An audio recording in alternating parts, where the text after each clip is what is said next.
दोस्तों, option trading में सबसे बड़ा सवाल ये होता है कि कौन सा इंडिकेटर एक्चुअली काम करता है। इंटरनेट पे आपको सैकड़ों इंडिकेटर मिल जाएंगे, लेकिन यहाँ पर प्रॉब्लम ये होती है कि बहुत सारे इंडिकेटर जब आप यूज करते हैं तो वो आपको सटीक जानकारी नहीं देते हैं, कंफ्यूज कर देते हैं। अगर आप ऑप्शन ट्रेडिंग करते हैं या फ्यूचर्स ट्रेडिंग करते हैं तो ये वीडियो आपके लिए बहुत इंपॉर्टेंट होने वाला है। इस वीडियो में मैं आपको बताऊंगा कि कौन से indicators options and futures trading में बहुत ही बेहतरीन काम करते हैं। ये सिर्फ थ्योरी नहीं, बैक टेस्टेड बेस्ड है। इस वीडियो में आप जानेंगे कि कौन सा इंडिकेटर ट्रेंड आइडेंटिफिकेशन के लिए यूज होगा एंड कौन एंट्री और एग्जिट के लिए यूज होगा।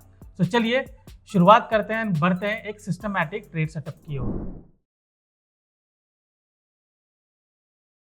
नमस्कार दोस्तों, मेरा नाम धर्मेंद्र राजभर है। कॉन्सेप्ट में आपका स्वागत है। आज हम बात करने वाले हैं कुछ खास इंडिकेटर जो आपको ऑप्शंस एंड फ्यूचर्स ट्रेडिंग में काफी हद तक वो आपकी हेल्प कर सकते हैं। दोस्तों, इंडिकेटर्स आपने बहुत देखे होंगे, आप यूट्यूब पे बहुत सारे वीडियोस देखेंगे एंड यहाँ पर देखेंगे सैकड़ों इंडिकेटर्स हैं, लेकिन उनमें से चुनना बहुत मुश्किल हो जाता है। हम ये नहीं कहेंगे कि उनमें से कोई भी इंडिकेटर काम नहीं करता है या पूरे इंडिकेटर काम नहीं करता है, करते सभी इंडिकेटर्स हैं, लेकिन ये बात होती है कि कौन सा इंडिकेटर्स बैक टेस्टेड है, कौन से इंडिकेटर्स पे बहुत ज़्यादा काम किया गया है, ताकि आपको उसके बारे में सटीक जानकारी मिल सके, ताकि उसको बेहतरीन तरीके से यूज़ कर सको। तो आप देखोगे कि हर एक इंडिकेटर पे लोग अलग अलग तरीके से काम करते हैं।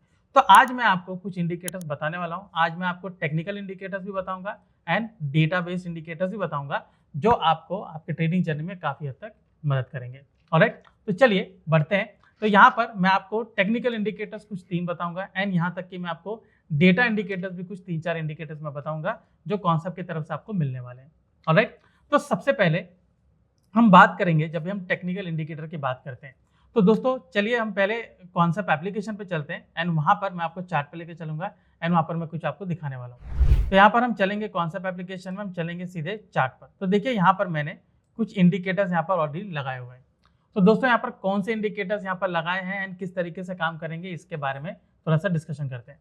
दोस्तों, जैसे कि मैंने पहले आपको एक वीडियो इंट्रो में मैंने आपको बताया कि यहाँ पर जो इंडिकेटर्स हम इस्तेमाल करने वाले हैं, एक आपको ट्रेंड आइडेंटिफिकेशन या ट्रेंड कंटिन्यूशन के ऊपर इंडिकेटर आपको मिलेगा। दूसरा आपको एंट्री पॉइंट मिलेगा कि आप एंट्री कहाँ से ले सकते हो, एंड तीसरा आपको एग्जिट पॉइंट बताएगा, या फिर हम ये भी मान सकते हैं कि रिवर्सल हो सकता है, तो वो भी आपको इंडिकेटर बताने वाला है। साथ ही साथ इसके पीछे हम डेटा बेस्ड लेंगे। डेटा बेस्ड इंडिकेटर्स इस्तेमाल करना इसलिए जरूरी है क्योंकि आपको एक ब्रॉडर कंसेप्ट को बताता है कि पर्दे के पीछे कहानी क्या चल रही है, ताकि आप उसी दिशा में, उसी के मुताबिक आप इसमें ट्रेड बना सकें। तो दोस्तों मेरे सामने चार्ट ओपन किया है एंड यहाँ पे आप देखिए, यहाँ पर मैंने 3 इंडिकेटर यूज किया है।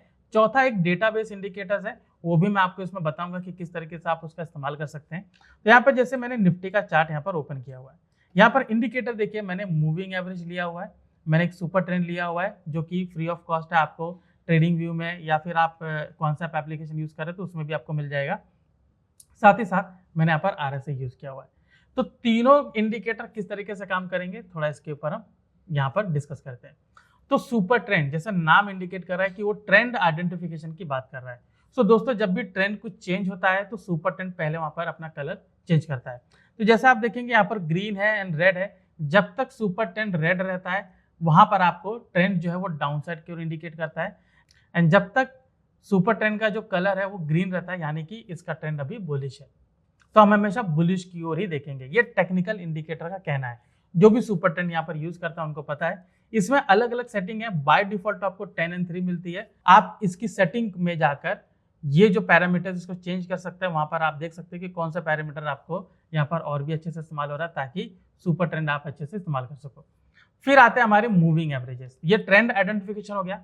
मूविंग एवरेज आपको यहाँ पर एंट्री में हेल्प करते हैं कि मूविंग एवरेज किस तरीके से आप इस्तेमाल कर सकते हो एंट्री के लिए। दोस्तों, मूविंग एवरेज इतना कॉमन क्यों है? मूविंग एवरेज आप देखोगे यहाँ पर सपोर्ट या रेजिस्टेंस का काम करता है, ट्रेंड कंटिन्यूएशन का काम करता है। अभी जैसे फॉर एग्जांपल यहाँ पर आप देख सकते हो कि मूविंग एवरेज देख सकते हो कैसे यहाँ पर डाउन साइड है, प्राइस उसके नीचे है, एंड यहाँ पे आप देखिए कि उसी पर कैसे प्राइस ने बाउंस बैक किया हुआ है, उसी को टच करके ऊपर जा रहा है, उसी को टच करके नीचे आ रहा है। तो यहाँ पर ट्रेंड आइडेंटिफिकेशन तो आपको मिल गया सुपर ट्रेंड से, लेकिन जो रिवर्सल मिलता है, जो एंट्री मिलता है, वो आपको मूविंग एवरेज से मिलता है। तो इन दोनों का जो कॉम्बिनेशन है काफी डेडली बन जाता है एंड वहां पर हमें काफी अच्छा वहां पर ट्रेड भी मिलता है। अब हम आते हैं दूसरी बात पर। तो यहाँ पर दूसरी ये चीज है कि आपको एग्जिट कहाँ पर करना है। तो दोस्तों उसके लिए मैंने यहाँ पर RSI लगाया हुआ है। RSI में आप क्या देखेंगे, RSI में आपको दो चीज यहाँ पर मिलती है, एक आपको ओवरबॉट एरिया मिलता है, एक आपको ओवरसोल्ड एरिया मिलता है। सो ओवरबॉट आप देखो कि जनरली 70 के ऊपर यहाँ पर कंसिडर किया जाता है एंड ओवरसोल्ड 30 के नीचे किया जाता है। ये बाय डिफॉल्ट सेटिंग है, आप ये सेटिंग यहाँ पर चेंज भी कर सकते हो ताकि आपको और भी एक लंबा ट्रेड मिल सके। तो दोस्तों अगर मैंने बुलिश ट्रेड लिया हुआ है, सो जब तक ये ओवरबॉट में नहीं जाता तब तक मैं इसको होल्ड कर सकता हूँ। तो जैसे अगर आप देखेंगे यहाँ पर पीछे, यहाँ पर देखिए जैसे ये बुलिश ट्रेड है, हमने अगर यहाँ पर ट्रेड लिया हुआ है, आप देखिए ये RSI जब ओवरबॉट में गया तब जाके हम यहाँ पर एग्जिट कर सकते हैं। अभी ये तो एक बड़ा ट्रेड है उसके हिसाब से मैं कह रहा हूँ, लेकिन अगर पहले भी अगर मैं देखूँ कि ओवरबॉट में जाके हमें एग्जिट करने में भलाई है, तो देख सकते हो यहाँ पर है। जैसे ओवरबॉट में क्या मुझे यहाँ पर एग्जिट कर लेना चाहिए, क्योंकि उसके बाद आप देखते हो बार बार उसी को लेकर रिजेक्शन दे रहा है। सिमिलरली यहाँ पर भी आप देखिए अगर मैंने यहाँ पर ट्रेड लिया तो ओवरबॉट में यहाँ पर चला गया तो मुझे यहाँ पर एग्जिट कर लेने में भलाई है। फिर आप देख सकते हो ओवरसोल्ड में, जैसे यहाँ पर देखिए यहाँ से पूरा गैप डाउन किया, सीधे ओवरसोल्ड में चला गया है। पहले भी आप देखिए यहाँ पर जब हमने एक बेरिश ट्रेड यहाँ पर हमने इनिशिएट किया है तो देखिए बेरिश ट्रेड पूरा ओवरसोल्ड में यहाँ पर आया हुआ है। तो जैसे ओवरसोल्ड में आया है तो मुझे वहाँ पर उसको एग्जिट कर लेना चाहिए। तो यहाँ पर जो मैंने आपको बात बताई है कि सुपर ट्रेंड कैसे ट्रेंड आपको आइडेंटिफाई करके देता है, प्लस ट्रेंड कंटिन्यू भी देता है, प्लस आप उसके साथ अगर एंट्री ले रहे हो तो आप यहाँ पर मूविंग एवरेज को ले सकते हो, भी रिवर्सल पॉइंट। जैसे देखिए यहाँ पर इसी मूविंग एवरेज से रिवर्सल हो रहा है, सुपर ट्रेंड पूरा रेड है, यहाँ से रिवर्सल हम यहाँ पे ट्रेड बना सकते हैं। तो यहाँ पर अगर मैं ट्रेड बनाता हूँ, एक शॉर्ट का ट्रेड यहाँ पर अगर मैं बनाऊंगा तो देख सकते हो। एंड यहाँ पर अगर मैं इसको स्टॉप लॉस यहाँ पर रखता हूँ, जस्ट उसके ऊपर मैंने स्टॉप लॉस रखा है, एंड आप देखिए कि जो मेरा एग्जिट है वो यहाँ पर होगा, ठीक है। तो देख सकते हो कैसे इसने मुझे 1:2 का रेशियो दिया है। 50 पॉइंट का यहाँ पर एसएल था एंड 117 पॉइंट्स यहाँ पर मुझे मिला हुआ है। तो इस तरीके से आप इसमें ट्रेड बना सकते हो। यहाँ पर आपने देखा कि मैंने एंट्री भी कैसे बनाई, मैंने ट्रेंड को आइडेंटिफाई किया, प्लस मैंने एंट्री भी किस तरीके से बनाया, आपने क्लियरली यहाँ पर देखा। अब चलते हैं डेटाबेस इंडिकेटर्स पे। दोस्तों मैंने डेटा की क्यों बात की, क्योंकि डेटा आपको एक ब्रॉडर कंसेप्ट बताता है कि पर्दे के पीछे कहानी क्या चल रही है। अगर डेटा आपको बताता है कि इसका ट्रेंड नेगेटिव है, तो भले यहाँ पर ग्रीन भी हो जाए तो भी हम वहाँ पर जाके ट्रेड नहीं लेंगे। जब तक डेटा आपका नेगेटिव है हम ऊपर से रिवर्सल का ट्रेड देखेंगे, जैसे अभी मैंने आपको यहाँ पर बताया। तो जैसे ये डेट आप देख सकते हो, ये 2 मार्च का है। तो हम क्या करेंगे, हम चलेंगे कॉन्सेप्ट एप्लीकेशन पे। यहाँ पर आपको जो डेटा है, आपको अलग अलग डेटा आपको मिलेगा। आपको फ्यूचर्स वाइज डेटा मिलेगा, आपको ओपन इंटरेस्ट का डेटा मिलेगा, ओपन इंटरेस्ट का डेटा भी आपको टाइम के हिसाब से मिलेगा। तो जैसे आप यहाँ पर ट्रैक में जाएंगे तो देखिए यहाँ पर आपको बिल्टअप स्क्रिप्ट सिंबल मिलता है, यहाँ पर आपको लाइव डेटा मिलता है कि निफ्टी बैंक निफ्टी में फिलहाल क्या कंडीशन। जैसे यहाँ पर शॉर्ट बिल्टअप है तो आज मैं पूरे शॉर्ट के कंडीशन ही देखूंगा। अगर आपको प्रीवियस डेटा देखना है तो आप पर फ्यूचर वाइज हिस्टोरिकल में देख सकते हो। तो जैसे यहाँ पर देखिए मार्च का, यहाँ पर ये देख सकते हैं मार्च का, ये 27 फेब है। यहाँ देखिए मार्च, सेकेंड मार्च को पूरा रेड डेटा यानी कि शॉर्ट बिल्टअप है। और हमने जो यहाँ पर चार्ट भी देखा था ये 2 मार्च का देखा था, जिसमें हमें एक अच्छा खासा ट्रेड मिला था। यहाँ पर आप देख सकते हो ये 2 मार्च का, नीचे आप डेट देख सकते हो। तो पूरा शॉर्ट बिल्टअप है तो मैं शॉर्ट की ओर ही ट्रेड बनाऊंगा। तो यहाँ पर आपको फ्यूचर वाइज हिस्टोरिकल डेटा मिल गया।